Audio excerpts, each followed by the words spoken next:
Blak, straight like that. Peace and black power. It's the God Blak. And before I continue, in honor of our brother Darren King D. Seals, aka Young OG from St. Louis, who was recently murdered not far from where Mike Brown was slain, I ask you to join me for a brief moment of silence.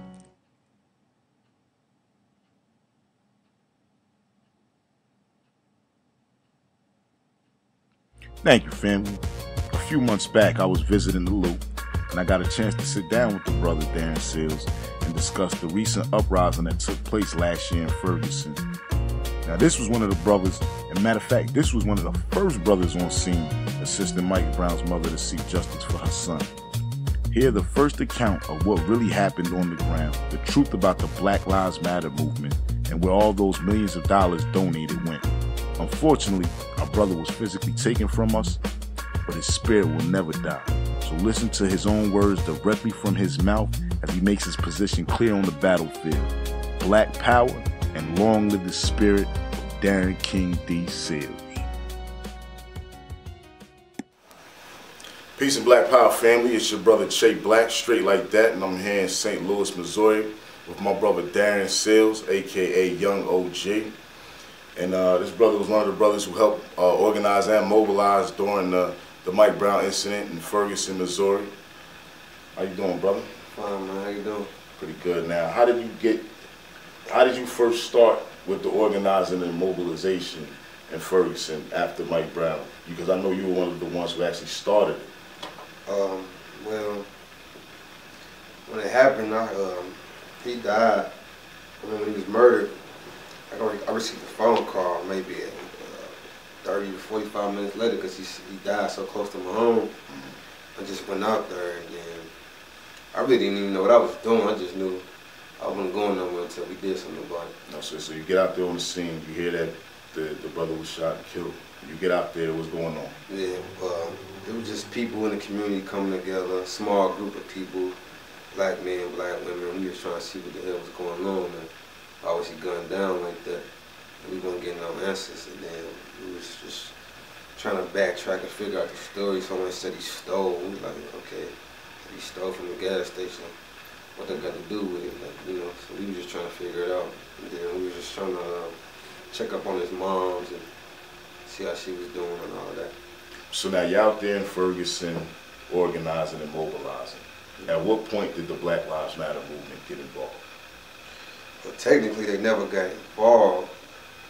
It was just a slogan to us. It was just, we had, for start off, it's hands up, don't shoot. They called it the hands up, don't shoot movement.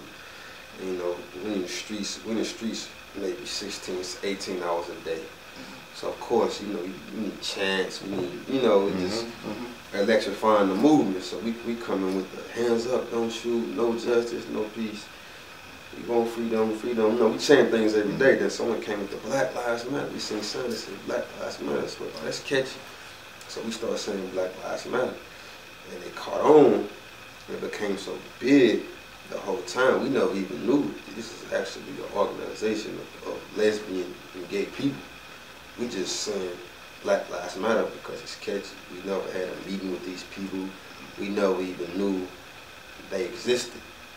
So we actually created Black Lives Matter through our energy, but the whole time they were an organization and they had different plans. And what they was doing was they was allowing us to do all the hard work, mobilize from the streets, go to war with the police, while they sat on Twitter and tweeted about it to the world.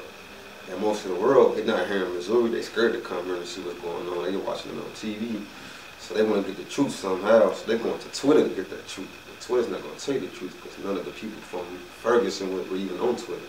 I mean, I didn't even start a Twitter page until Mike Brown's funeral. At that point, it was already, you know, it was already a big story.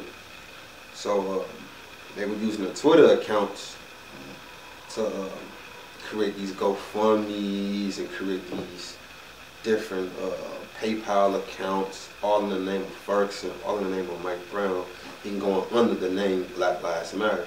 So if you from the outside looking in, you see Ferguson, you see Black Lives Matter, right.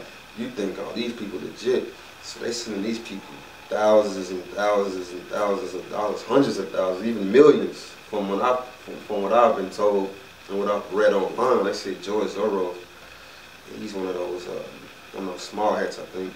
He, Indeed. They said he sent $33 million through organizations like Black Lives Matter, Operation. So hold up real quick. Mm-hmm. So now we have a GoFundMe account set up and different monies being brought to Black Lives Matter because the fact that they're in Ferguson protesting with the brothers and sisters out there. So ultimately the money was sent for Ferguson. Yeah.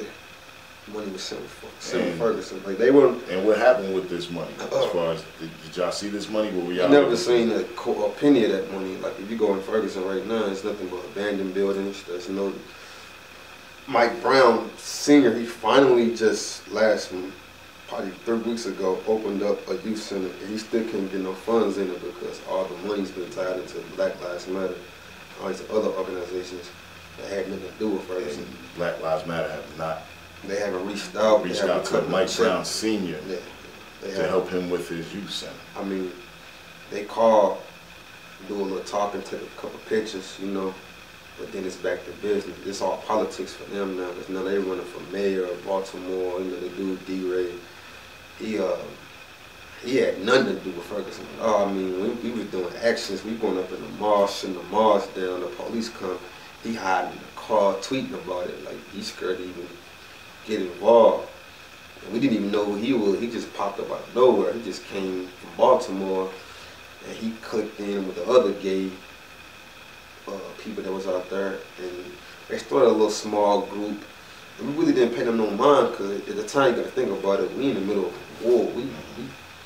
There's thousands of people getting shot at and tear gas by police every night. So we had no time to really check into who's who, what's what. We just seen a group of people, tweeting, and eventually that became Black Lives Matter. Now you talk about because we all know that Black Lives Matter is really Gay Lives Matter, and it's really a homosexual organization based on promoting homosexuality. At what point did the brothers and sisters in Ferguson realize what was really going on, and in fact that they helped? Like you say, create, but I wouldn't even say create, because it wasn't something y'all created. Y'all made them though. We did. They created, the agenda, but y'all put them on the stage ultimately. Exactly. At what point did y'all realize that Black Lives Matter we realized was a homosexual agenda, and their agenda was to push homosexuality through protesting in Ferguson? Well, we realized that when the smoke cleared and the dust settled, and the media was gone, and the police wasn't out there as heavy, and then everything's online now. So, we live in the social media era, so of course we online now. We on Twitter now, we on Facebook, paying attention to what's being said, what's going on, because everything's going viral, and we just catching up. Because like when the action in the street slowed down, then we started seeing what was going on online. At that point, they had all became social media superstars. I mean, these cats went from, like I say, D-Ray, when he came to Ferguson, he had maybe 300 followers. Now he's up to 20,000, and every day it's growing. So we done created a monster, you know what I mean? At that point, we couldn't stop it, but we realized there was a whole gay agenda, because everyone they put at the forefront was gay. Brittany's gay, Alexis gay. They did a whole fake gay marriage. 2 girls that met in Ferguson. When they first got to Ferguson, they was dating men. They came together, did a fake gay marriage just so they can get funded. Now the white folks, they give them they bought them a car, put them in an apartment, paid it up for 1.5 years, 2 years. The other guy, Charles Wade, we found out he's gay. They sent him. They sent him about around 250,000.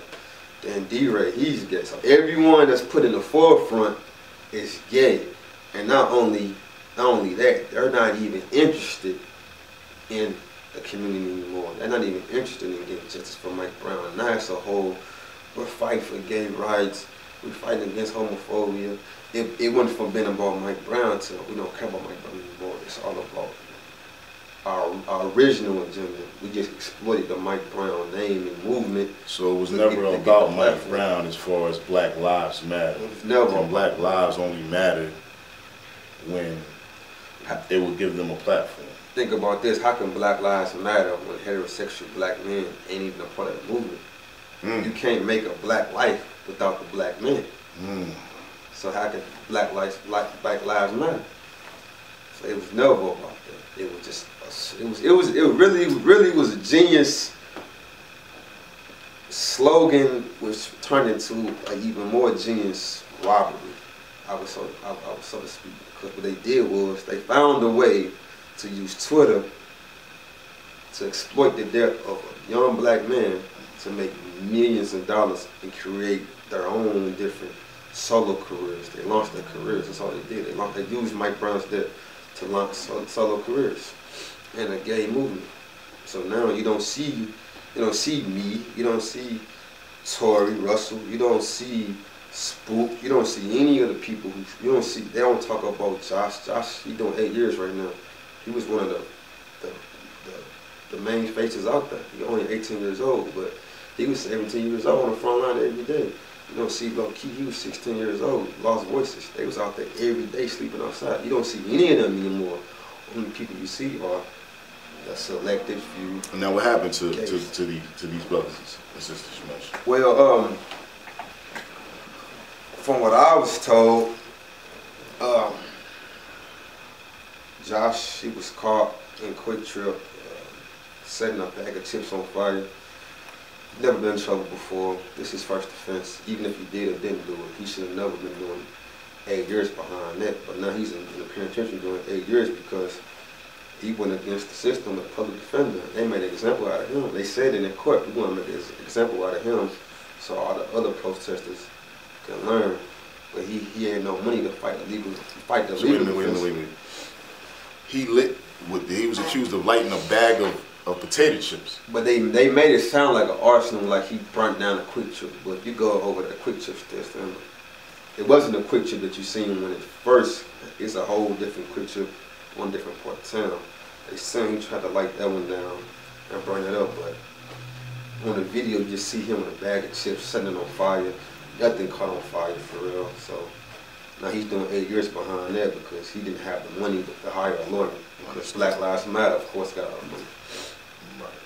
And because I heard a lot of the protesters, in fact, are incarcerated. A lot of people who are mobilizing and organizing. Even a lot of people I don't even know personally. There was so many people out there. I mean, they were snatching up cats.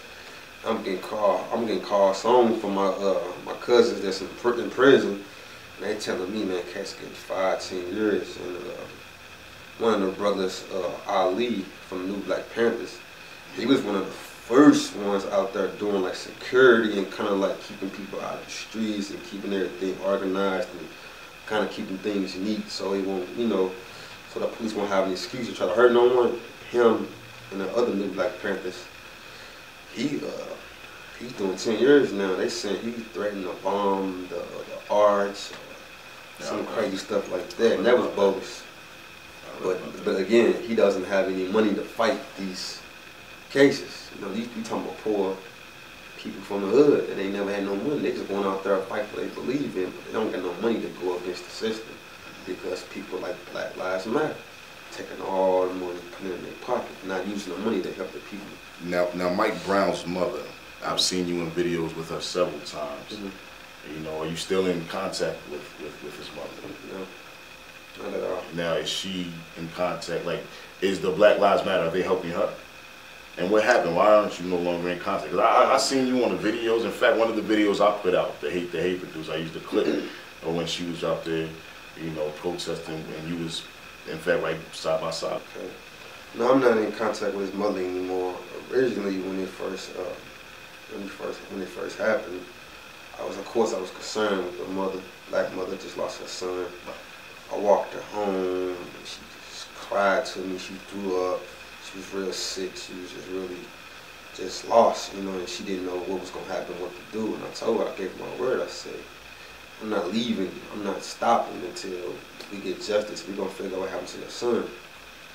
So originally, she was very supportive. She was out there with us every day.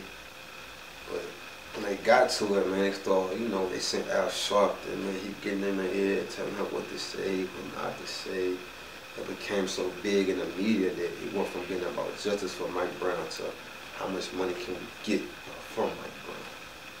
So eventually, the father, Mike Brown Sr., he had to step up. But she was slacking that because, like I said, they got to it. It was in her ear. And she wasn't even and if you notice, like, even with the Trayvon Martin situation, once the media and Al Sharpton got to it, she went quiet. And that was the biggest thing that took the fire out of the community. Because even with Black Lives Matter and all those different things coming in and reaching, as long as she was mad, the community was mad. But you do realize this is what the Al Sharptons and the Jesse Jacksons are in fact paid to do. Yeah, there's an incident, you know, they come around the country and pretty much calm down the language of those who were affected the most, which would be the parents. I ran Jesse got a Canfield when he came down here. I made him leave. I told him, like, bro, you gotta go. That was me. I told him, like, you gotta leave. That was you specifically. I told him, he came to Canfield, walked up on him, the security guards, man. I told him, you gotta go. We don't need you here. We don't want you here. You gotta go. And he left. So I know the play, but at the same time, they had so many people in their ear, they didn't know who to trust, who to listen to. And of course, when they turn on TV, all they see is Al Sharpton, Jesse Jackson, so they thinking, you know, these are the people to listen to. But so as far as right now, with the brothers and sisters who were trying to mobilize and organize, or who in fact were mobilizing and organizing, what's going on right now? What are they trying to do right now? Because it's to my understanding that, well, it's not to my understanding, it's to my knowledge that the police terrorism that y'all have been facing and that we as black people have been facing across this country has not stopped, it has not ceased. Actually, it's gotten worse since Mike Brown died. We seen Gene Powell, Bonda Myers.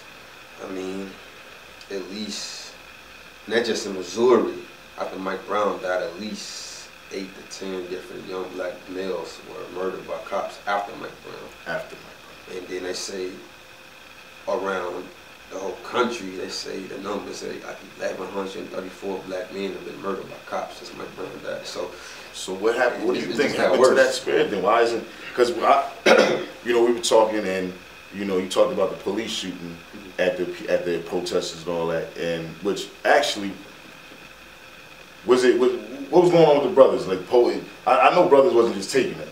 No. I know brothers wasn't just getting shot at. I know brothers wasn't just getting ran down on the police. What was the community doing at this time? You have the police shooting at brothers and sisters. I mean, brothers was shooting back. Brothers was definitely riding up, shooting back. I mean, at some points, the police was running scared, hiding. Like, brothers was out there united, but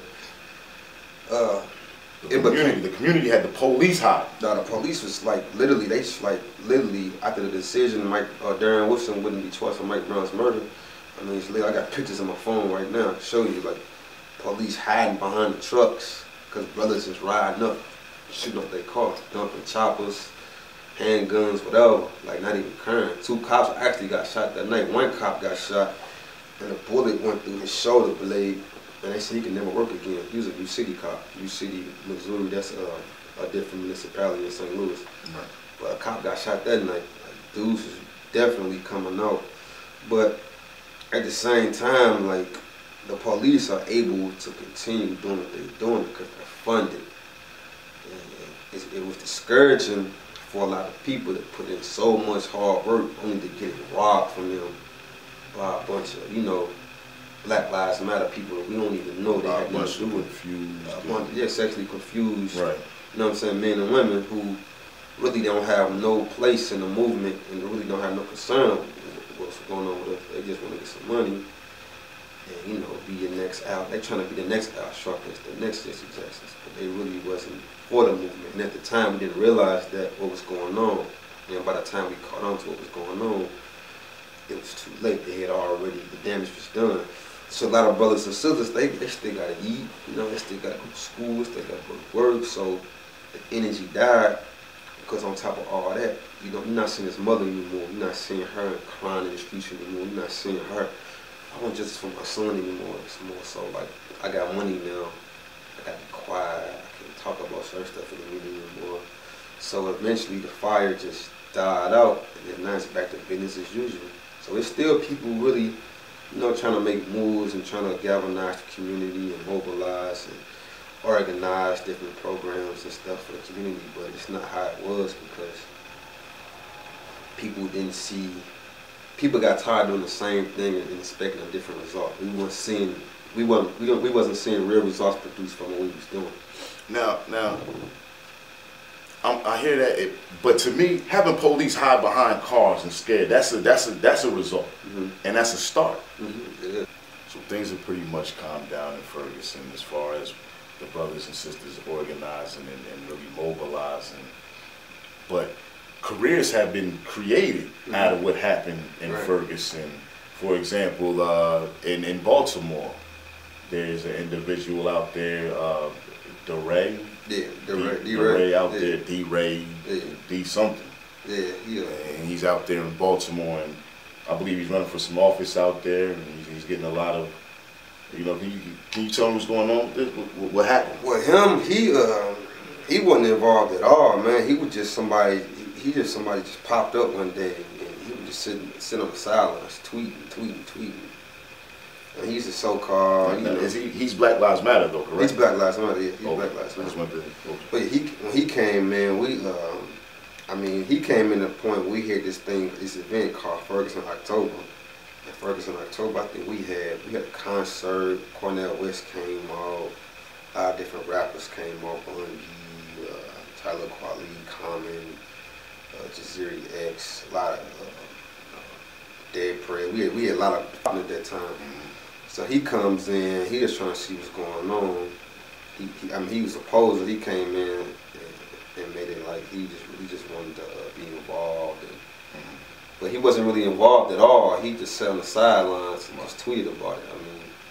And as he kept tweeting, his Twitter following became so much bigger and bigger and bigger because we didn't have time to tweet. We was in the middle of, middle of the war, middle of the actions. Your hands was full. My hands was full. I didn't have time to pick up. And then at the same time, we using Facebook for a lot of information because Twitter, being realistically, a lot of black folks don't use Twitter. That's not where we get our information from. We use Facebook. So whenever we need to reach out to the people, we doing it with Facebook, reaching out to our people, let them know what's going on. He using Twitter because he's catering to a white audience. He wanted to impress the white folks. So he's building up his following, and then all of a sudden he's doing interviews because people are starting to recognize, well, this guy has a big following. He's out in Ferguson, so he must be a leader. But he hasn't led anything. He hasn't been involved in anything, and 99.9% of the people in the city don't even know who he is. He don't know. The only reason why I know who he is because someone brought it to my attention. Like, man, someone's really been making a come up off y'all movement. You need to check and see what this dude is. So when I met him, when I first met him, I kind of was just, I didn't think too much of him. He just like, yo, I'm D-Ray. I want to get involved. I want to help out. I'm like, oh, that's cool. Seen him at the mall. I said what's up to him. I kept it moving. He ended up doing an interview. I forgot for what outlet, but he started doing interviews for CNN and different outlets. And they was calling him a leader, and he never corrected them. And that's when I started noticing, wait a minute, this guy has a different agenda, because anyone else would have been like, no, I'm not a leader. I come in to support Ferguson. I came here to, he just taking credit. She's not saying I'm the leader, but he's not stopping them from giving him the credit. And that's why his name grew. So now he's having meetings with Hillary Clinton, President Obama. He's the face of Black Lives Matter now. All of a sudden, he's running for mayor of Baltimore, and his whole background story is, I protested in Ferguson. I was a lead organizer in Ferguson. But what did you organize? What did you lead? You didn't do nothing but tweet the whole time we was in the streets. You know what I mean? If you look at the footage, you look at the pictures, you talk to anyone from this city, they're gonna say, who the hell is D-Ray? What did he do? Well, protesting has such an ambiguous meaning now. Yeah. So basically, before we close, is there anything you would like to say? And I just wanted to tell you, brother, it's important that you stay in this fight. and that you continue to organize and mobilize with the brothers and sisters out here. Because as you said, it hasn't stopped, and it's not going to stop. But and is there anything that you would like to say? I think it's important that people learn from our mistakes we made in Ferguson and become a little bit more intelligent and become a little bit more aware of what's going on. Because real quick, I don't mean to cut you off, but you said the mistakes. What would be one of the mistakes? The mistakes. And then I want you to continue. I think the biggest mistake we made was believing everyone was our friend, everyone that looks like us. It's like an old saying, all skin folk ain't kinfolk. We made the mistake of believing just because people were black and they was coming to our city that they really was for the movement, they really was for justice. And if you think about it, and I had said that from the jump, because I came from the streets, so my mentality was they ain't been caring about us. Police been killing us all these years, while all of a sudden all these people come and pretending like they crawl all of a sudden because it's a big media circus, you know. So you gotta watch that. Now, what would be some of the things you would tell the people to look for when people come to your aid who may look like you? Matter of fact, who have to look like you, because the reality of it is if you don't look like me, then you're not even getting close. You shouldn't even be able to get close. So what would be the things that you would say to look out for in situations like that? I mean, we gotta learn from all the mistakes we've made through history and become more educated on things like COINTELPRO. We gotta, I mean, how did they take down Marcus Garvey? How did they take down Malcolm X? They always use, I call them black cracks. You know, you crack at heart, you crack on the inside, you come with a black shell. You know, they send people in, you got white man education, you got a European mind, you got a European agenda. You know, we gotta watch out for that, and we gotta be aware of all these smiley faces, because a lot of people, when there's a lot of media, there's a lot to gain from the energy that's being put towards a black movement or a protest or whatever you want to call it. A lot of people gonna come in with the intentions of gaining from your shine. You know, they're gonna try to launch their organizations and launch their, they're gonna try to run for mayor, they're gonna try to run for governor, they're gonna try to, you know, that's just a game. And a lot of black folks, we don't realize that until it's too late. So what I would say is learn from what we did wrong, and whenever, if and when this happens again, make sure you know who's on your team, and make sure you know what's their agenda. Because we don't have the same agenda, we can't be in the same fight. And that's probably the biggest thing I would take away from Ferguson and the whole experience is we had so many people coming in pretending to care about Mike Brown, but they had ulterior motives, they had different agendas, whether it was money, political power, or they just want to get their faces known for social media. So many people had different agendas, but Mike Brown became the last thing on their list. Like justice was the initial agenda, and they stopped being about that. So, I mean, that's the main thing I think people need to look out for when all these people coming into your city and coming into your town, coming into your hood. Make sure they really with it. Make sure they really care about black men and black women and unifying black people instead of using the white man's tools and the white man's money to spread us even further apart. Because truth be told, Ferguson went from the biggest and most powerful thing we had in a long time to now everyone's fighting each other because they're fighting over money, they fighting over positions, they fighting over who's who and what because, you know, everybody had a different motive. Not everybody, but the outsiders that came in, and some of the, don't get me wrong, some of the locals sold us out. Basically, there was already an agenda when they came in town to help, and really they're just planning on helping their agenda.